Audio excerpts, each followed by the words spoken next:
Sais-tu qu'il y a 88% des résolutions qui sont prises au Nouvel An qui sont abandonnées après seulement 2 semaines? Pourquoi? Parce que souvent, on se lance des objectifs qui sont pas réalistes puis qui ne cadrent pas avec notre style de vie actuel. Fait que s'il y a une seule résolution là, que je te suggère de prendre en 2025, c'est d'arrêter cette mentalité-là de tout ou rien, puis plutôt de viser l'équilibre. Donc, fini les excès, allô la constance. C'est pourquoi l'épisode d'aujourd'hui est présenté par l'application Constance. Constance, c'est une application que j'ai eu la chance de tester. Puis, dans les dernières semaines, là, et ça regroupe le bien-être sous toutes ses formes. Que ce soit ta santé physique, ton alimentation, ta santé mentale, il y en a vraiment pour tous les goûts. C'est une communauté qui est engagée, qui prône l'équilibre, le bien-être, puis qui se motive au quotidien.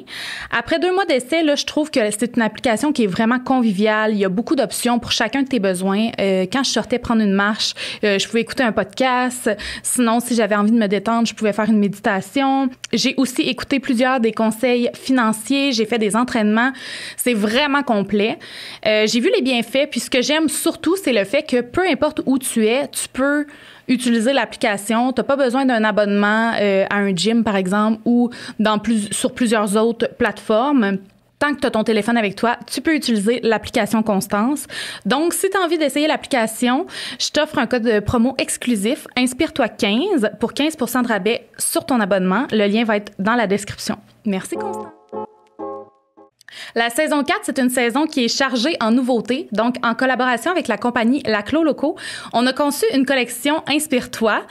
Aujourd'hui, je vais vous présenter les 3 premiers items de la collection. C'est 3 verres qui ont été conçus par Chloé. Puis, chacun de mes invités là, vont en recevoir un, puis vous allez les voir prendre leur breuvage tout au long de la saison dans les verres.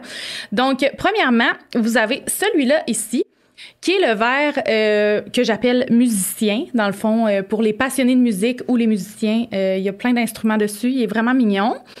Sinon, vous avez le deuxième, là, si vous aimez prendre votre café glacé ou autre boisson là, dans un verre qui vous motive. Il y a plein de petites quotes. Il est marqué « Inspire-toi » dessus, « Sois ta priorité » et tout ça. Fait que c'est vraiment mignon et inspirant. Puis, le dernier verre, c'est un verre qui vous invite à créer des souvenirs. C'est un petit Polaroid là, avec une photo qui sort, puis c'est marqué « C'est le temps de créer des souvenirs ».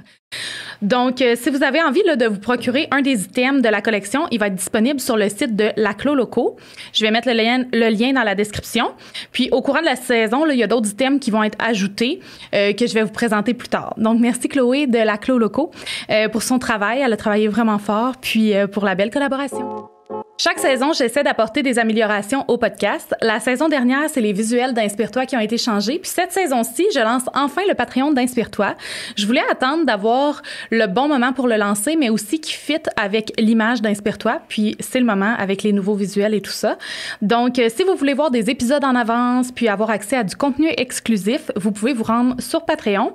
Vous allez retrouver 3 différents niveaux. Le premier, supporteur inspiré. Ambassadeur d'inspiration pour le deuxième et visionnaire inspiré pour le troisième.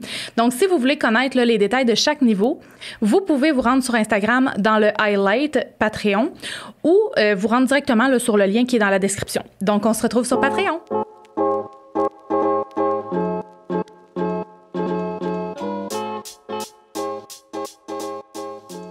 Bienvenue dans un nouvel épisode d'Inspire-toi. Donc, aujourd'hui, je vous retrouve pour un épisode solo. Dans la saison 3, là, j'en avais fait un. Le titre, si je me trompe pas, c'était « Chercher à être sur son X ». Puis, je trouvais ça intéressant de pouvoir échanger mon point de vue avec vous. Donc, aujourd'hui, j'ai décidé de refaire l'expérience avec un sujet un petit peu différent, mais qui se rejoint quand même, qui est la notion du succès. Donc, j'ai pensé qu'on pourrait parler de ça ensemble, puis je me suis dit que c'est tellement un sujet qui est large, puis que chaque personne a ses propres définitions, que ça va être vraiment intéressant de voir un peu le concept derrière ça. Donc, premièrement, je pense que c'est important de définir c'est quoi le succès dans la société. Puis, je pense que en majorité, là, si je parle pas de mon point de vue, mais que je parle de ce que la société en général associe au succès, c'est souvent la célébrité, la richesse, les possessions matérielles, tu sais, bateaux, maisons, tu sais, le typique, tu sais, le succès typique qu'on peut s'imaginer, justement, Je crois que c'est vraiment ça qui est prôné dans la société pour réussir. Puis j'ai l'impression qu'il n'y a pas vraiment d'autres modèles autour de ça. C'est vraiment axé que sur ça. Puis si je vous donne ma propre définition à moi du succès, je vous dirais que quand je me suis penchée sur l'épisode, j'ai trouvé ça un petit peu difficile de vraiment mettre des mots sur ce que c'est parce que je pense que ça peut changer au courant de notre vie, ce que c'est le succès. Mais je dirais qu'une chose qui reste, parce que j'essayais de me mettre dans la position de moi v'là 10 ans versus moi maintenant, moi dans 6 mois, puis je me disais, il y a toujours des choses qui peuvent changer, mais une chose qui reste, je pense que le résultat final, tu sais, le succès, c'est pas un résultat final, dans le fond. Je m'explique. Dans le fond, je pense qu'à un certain moment, on peut avoir atteint le succès. Par exemple, je sais pas, moi, tu te fixes un objectif à l'âge adulte, puis t'atteins cet objectif-là. OK? On va dire que c'est de t'acheter une voiture. Bon, tu t'achètes ta voiture. Parfait. Tu as du succès à avoir acheté ta voiture, mais est-ce que le succès s'arrête là? Moi, je pense pas. Je pense que le succès, c'est un peu quelque chose qu'on cherche à atteindre, mais que chaque fois qu'on l'atteint, on a des nouveaux objectifs, puis on essaye de pousser plus loin. Fait que ça fait en sorte que c'est un peu un couteau à double tranchant, là, si vous voulez mon avis. Je crois que des fois, on peut se dire, OK, moi, je veux accomplir ça. Donc, mettons, tu as 5 objectifs, tu accomplis tes 5 objectifs. C'est bien d'avoir l'ambition de toujours vouloir accomplir des choses puis atteindre des buts. Mais je pense que c'est aussi important de ne pas tomber dans l'insatisfaction tout le temps. De « OK, j'ai atteint ça, mais là, maintenant, j'atteins plus rien », puis de sentir qu'on n'a pas de succès pour ça. Je trouve que c'est quand même quelque chose qui est pas évident à vivre avec parce que c'est tellement différent d'une famille à l'autre, d'une personne à l'autre, d'un ami ou d'une amie qu'on a à l'autre que je pense que c'est important de définir pour nous c'est quoi notre propre définition du succès, puis de garder son ambition, mais de aussi apprendre à être satisfait avec ce qu'on a. Parce que je pense que des fois, tu peux arriver puis vraiment bifurquer à jamais être satisfait et toujours vouloir plus, puis ça peut devenir malsain, là, tu sais, dans le sens que, à un moment donné, si t'es jamais reconnaissant de ce que t'as, tu vas passer ta vie à courir après quelque chose sans jamais réussir justement à être satisfait. Fait que je vous dirais que ma définition, c'est pas mal ça. Puis je pensais vous parler là, de l'impact des réseaux sociaux sur la notion du succès, OK? Parce que je trouve que les réseaux sociaux, ils ont vraiment une grosse part dans le succès, dans le sens que, évidemment que j'en ai parlé dans plusieurs épisodes dans les saisons précédentes, mais évidemment que les réseaux sociaux, ce qu'ils prônent, c'est le succès, mais aussi ce qui est beau.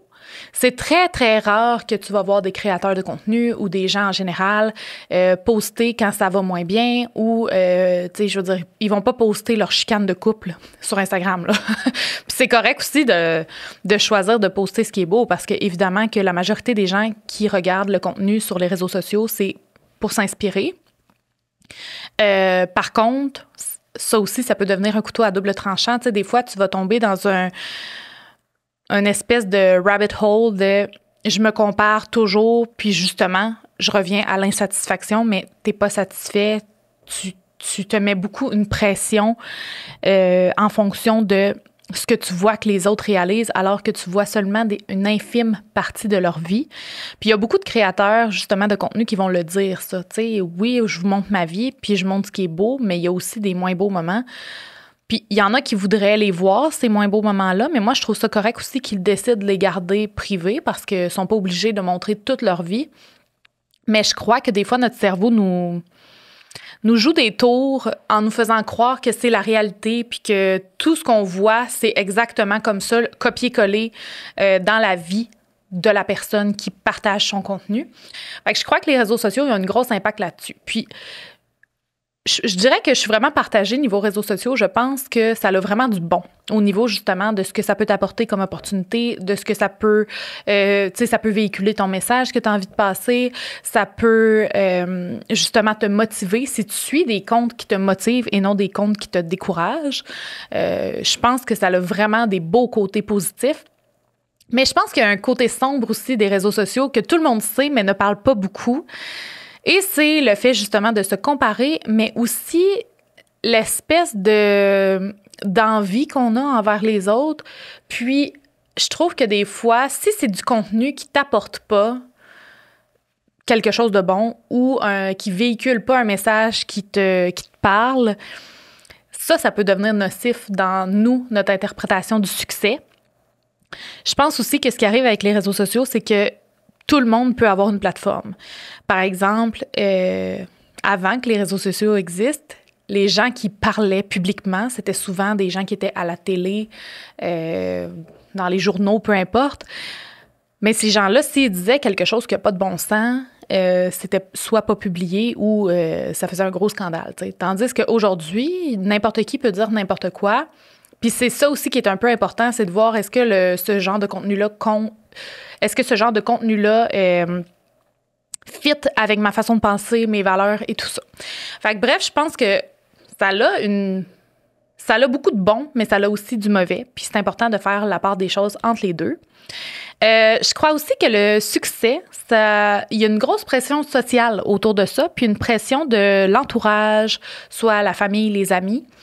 La pression sociale du succès, c'est que j'ai l'impression, par exemple, que des fois, on va voir quelqu'un puis on va se dire « OK, je suis rendu à tel stade dans ma vie, je devrais être rendu là selon la société. » Et je crois que cette pression-là est encore très présente. J'ai l'impression que dans les dernières années, les générations un peu plus jeunes essaient d'enlever cette pression-là, mais qu'en même temps, justement, avec les réseaux sociaux, ils se ramassent avec le retour de la vague. Je crois que ça fait en sorte que, justement, la pression de la société est encore plus grande qu'elle était avant.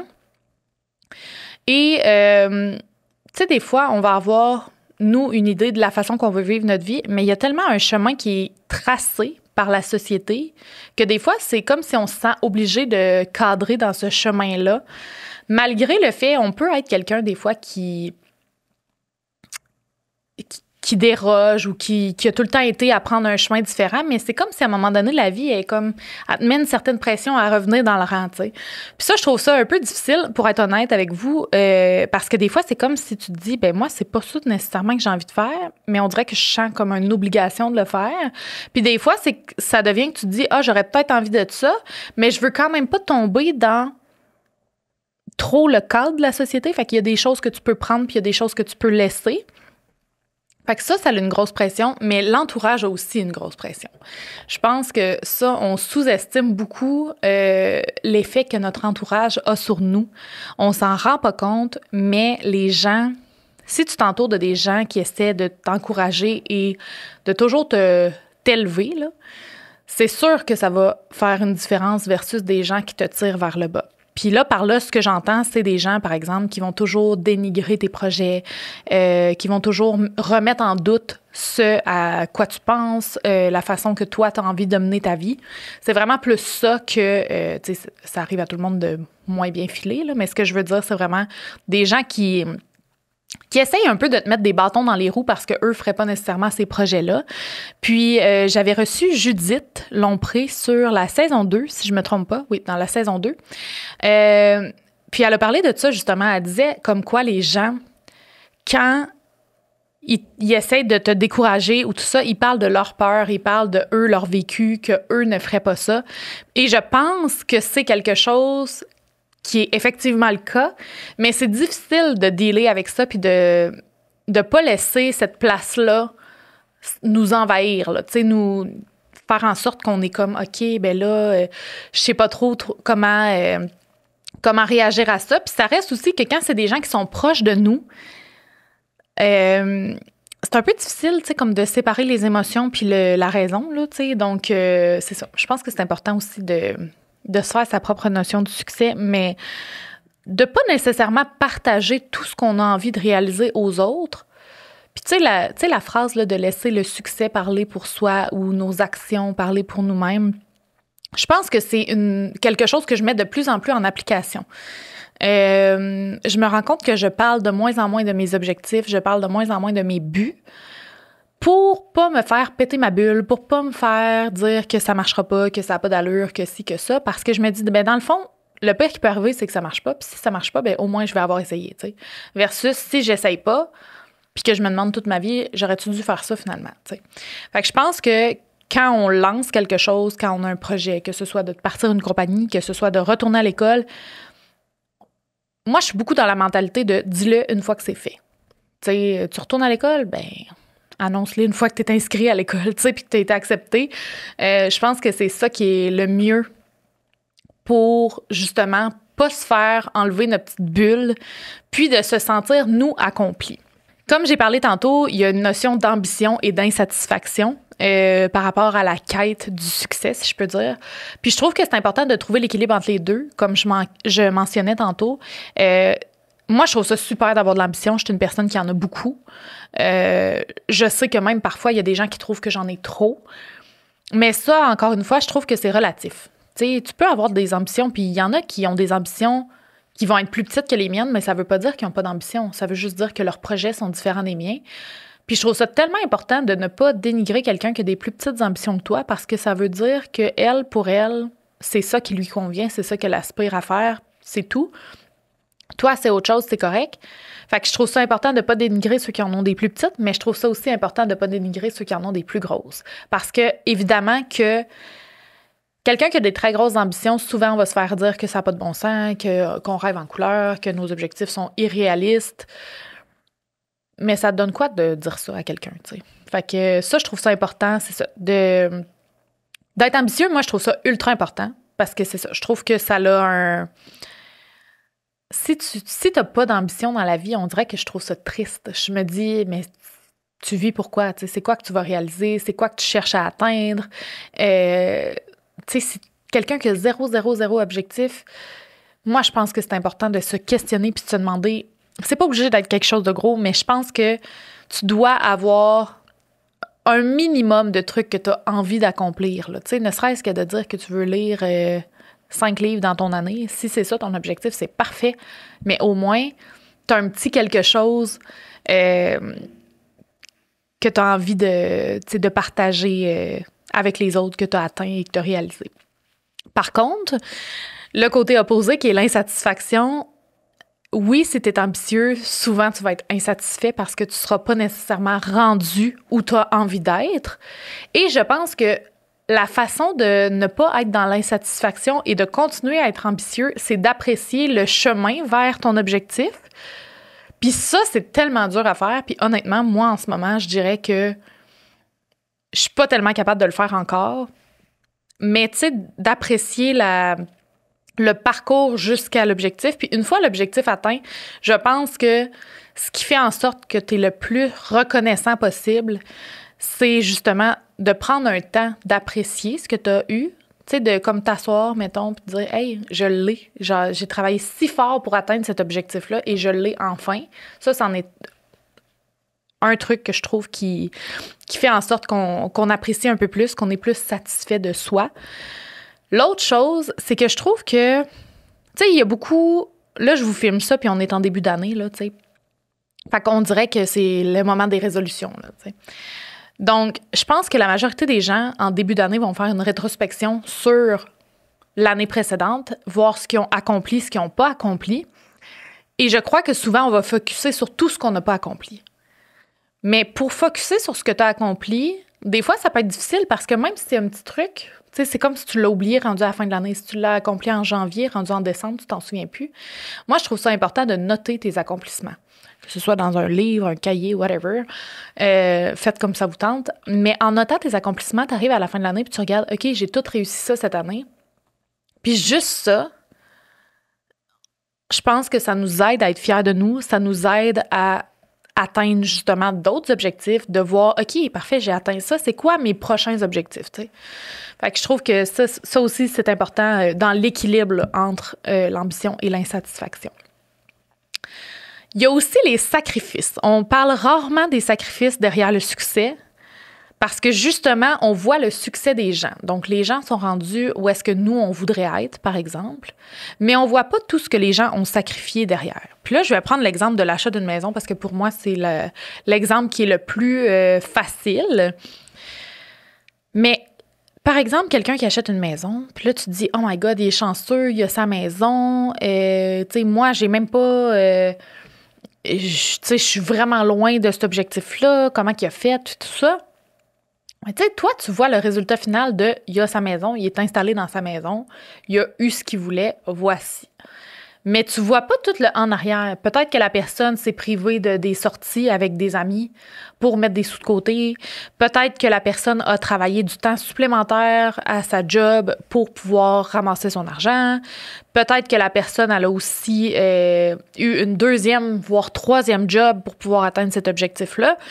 Des fois, la personne va avoir eu, par exemple, je sais pas moi, dans le cas d'une maison, ça peut être un décès dans sa famille, elle a eu un héritage.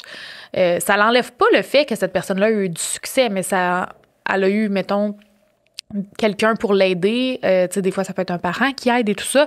Puis moi, je veux vraiment pas shamer les gens qui passent par là parce que je me dis, t'as l'opportunité, n'importe qui y aurait cette opportunité-là prendrait l'opportunité, tu sais. Mais ce qui arrive, c'est que c'est pas écrit tout ça là, sur la devanture de la maison de la personne. Donc, tu sais pas c'est quoi qui s'est passé pour qu'elle aille la maison. Mais je trouve que c'est important, par exemple, de pas dire comme « Ah, ben là, cette personne-là a une maison, mais c'est parce que c'est ses parents qui ont payé. » Je trouve que ça tombe dans l'envie. Puis, mais comme l'envie malsaine, là, tu sais, parce que ça fait quoi que ses parents y aient acheté une maison, mettons? Tu sais, ça te change quoi, toi, dans ta vie, là? Tu sais, tant mieux pour cette personne-là. Si elle est bien, c'est tout ce qui compte. Mais c'est ça, c'est que je crois qu'on doit faut arrêter de regarder ce qu'on voit devant nous, le résultat final, puis il faut comme reculer puis regarder le parcours qui a été fait pour que cette personne-là atteigne ça. Tu sais, justement, là, quelqu'un qui fait vraiment beaucoup d'overtime à sa job puis que, tu sais, elle est rendue qu'elle travaille, je sais pas moi, 80 heures par semaine pour pouvoir s'acheter ça, bien, elle a travaillé vraiment fort pour atteindre son objectif. Fait que je crois que c'est ça. C'est important de voir les sacrifices qui sont derrière le succès. Puis là, c'est l'exemple d'une maison, mais ça peut être n'importe quoi d'autre. Ça peut être de travailler sur toi. La personne va peut-être faire des séances en psychologie. La personne va peut-être lire plein de livres pour s'améliorer. Il y a comme tellement de choses qui peuvent arriver. Puis il y a tellement d'étapes pour atteindre des objectifs que je pense qu'il faut vraiment arrêter de regarder le résultat final. Je pense qu'il existe aussi d'autres types de succès. Là, tantôt, je vous disais que la société, souvent, va prôner la richesse, la célébrité, les acquis matériels, mais, tu sais, justement, tu peux t'acheter une maison standard, puis c'est du succès quand même. Mais c'est comme si souvent, ça va être prôné la grosse maison. La personne qui a la plus grosse maison, elle a le plus réussi que la personne qui a une plus petite maison. Mais tu sais, ça, c'est une question de choix aussi, là. Tu sais, peut-être que la personne qui a la petite maison, elle aurait pu l'acheter, la grosse maison, mais qu'elle préfère en avoir une petite pour mettre son argent ailleurs, tu sais. Donc, il y a d'autres types de succès aussi qui sont peut-être moins valorisés dans la société. Puis j'en ai nommé un tout à l'heure, mais de travailler sur soi. Je pense que je le dis souvent dans les épisodes, mais travailler sur soi, c'est quelque chose de tellement important. Puis je pense que c'est vraiment minimisé. Parce qu'on dit qu'il faut travailler sur soi, puis les gens sont là, oui, je travaille sur moi. Mais quand tu te mets vraiment à travailler sur toi, tu le vois, le progrès que tu as fait. Puis tu peux avoir réussi dans cette sphère-là de ta vie, par exemple. Tu te dis, OK, moi, j'ai travaillé sur moi, ça, je l'ai réussi. Mais ça ne veut pas dire que parce que tu as du succès dans cette sphère-là, que dans les autres, tu vas sentir que tu as du succès. Je pense pas que le succès est nécessaire dans toutes les sphères pour que tu sentes que tu réussis, mais je crois qu'on a quand même cette tendance-là à vouloir que tout aille bien dans toutes les sphères pour sentir qu'on est à notre place puis qu'on a du succès. Sinon, tu sais, il y en a qui vont choisir de faire du bénévolat, puis pour eux, c'est comme ça qu'ils vont aller chercher le succès en aidant les autres, en donnant une cause qui leur est chère. Ça peut être de choisir un mode de vie qui est plus tranquille, que toi, tu es bien dans ça, tu fais ta petite vie, tu fais tes affaires, puis tu te sens bien là-dedans. Je crois que c'est ça qui est le plus important. Je trouve aussi que c'est important de réévaluer ses objectifs régulièrement selon les étapes de notre vie. Comme j'ai dit tantôt, en fin d'année, c'est comme souvent une rétrospection de ce qu'on a fait dans l'année. Mais je crois qu'en début d'année, c'est le bon moment, ou peu importe quand vous voulez le faire, là, mais au moins une fois de temps en temps, de réévaluer tes objectifs. Tu sais, OK, voici les objectifs que j'ai à court terme, moyen terme, long terme. qu'est-ce que j'ai réalisé là-dedans? Qu'est-ce qu'il faut que je fasse pour atteindre les autres que j'ai pas encore réalisés? Et est-ce que tous ces objectifs-là me conviennent encore? Y en a-tu que finalement, je suis comme, ça me tente plus de faire ça, ou ça cadre plus avec mon mode de vie, ça cadre plus avec ce que j'ai envie pour le futur, ou mes valeurs, ou peu importe. Puis, est-ce qu'il y a d'autres choses que j'ai envie d'ajouter?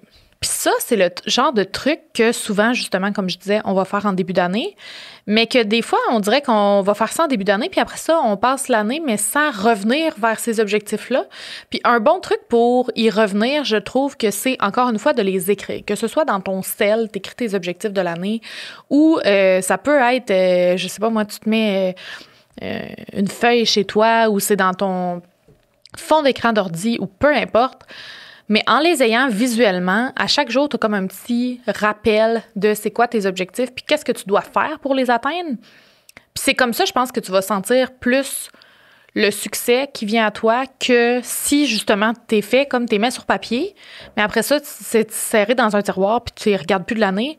Mais ça se peut qu'à la fin de l'année, tu fasses comme « Oh my God, j'avais marqué ça, puis finalement, j'ai complètement oublié de m'occuper de tout ça. » La vie va tellement vite. La vie ça déboule, sérieux, c'est intense, que des fois, ça se peut qu'on se sente comme submergé par tout ça, puis ça fait en sorte qu'on est OK, je sais plus trop quoi faire avec ça.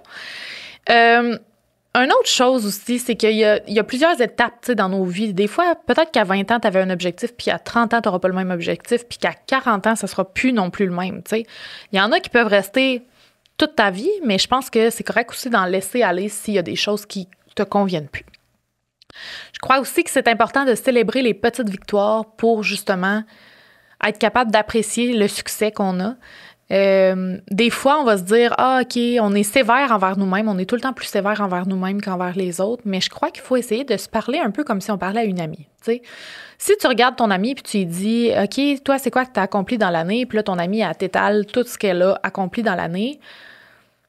Je serais bien surprise que quelqu'un me dise qu'il va dire à son ami « Oh my God, t'as pas fait grand-chose. Hein? » Tu sais, c'est très rare qu'on va dire ça aux autres parce qu'on se dit « Ben, c'est déjà mieux ça que zéro. » tu sais.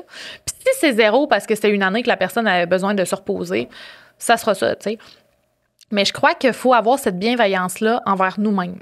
On doit regarder ce que nous, on a accompli, puis plutôt que de se taper sur la tête puis de dire « Hey, t'as pas réussi ça, regarde ce que t'as réussi à la place. » Puis ça rentre un peu dans le positivisme, si je peux dire, dans le sens que c'est ça. Je crois que si t'es jamais capable de comme être doux avec toi puis faire comme « OK, j'ai pas atteint tout, mais au moins ça, oui », ben c'est déjà un pas dans la bonne direction.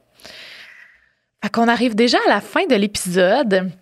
Je vais aller poursuivre la discussion sur Patreon. Dans le fond, j'avais posé des questions. Je vous ai posé la question là, sur Instagram de me dire, vous, c'est quoi votre notion du succès? Comment vous voyez ça et tout ça? Puis je vais aller répondre à ça sur Patreon.